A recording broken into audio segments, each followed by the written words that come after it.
What the church should not teach is covetousness. You can be blessed and not covetous. You can be. God wants his children to be blessed. He wants you to walk in the blessing. But you will hate it when you see videos of someone manipulating the members. And in your anger towards such, you now say, all these liars. You generalize. And when they begin to talk about a subject that is your own inheritance, what happens?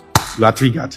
It's a foul game that the devil is playing on the church, so that as you relinquish what is yours, he can have much more to bring his own people into and use them as bargaining tool. And the cycle never ends.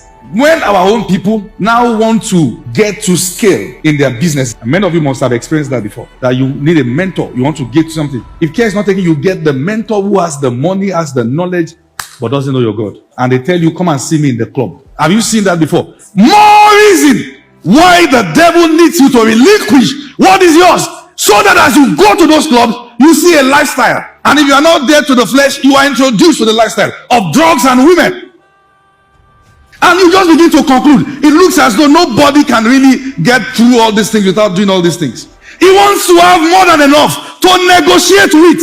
Meanwhile, if believers can hold those things, and the young people want to learn, you can tell them to come over. And they see God in your life. That a man can be this blessed and yet a man of integrity. A man can be this blessed and yet husband of one wife. A man can be this blessed and yet a man of honor. And in doing that, you introduce them to your God. We deny all these things. Then there are many questions unanswered. Many began smoking for the first time because they met a mentor who is smoking. Many began taking crack and all those things because someone who had the cash invited them to places. Who is that mentor who began to show you that there's nothing really wrong with having your wife at home and many other girlfriends? Who did you see? Who did you meet? Who told you that?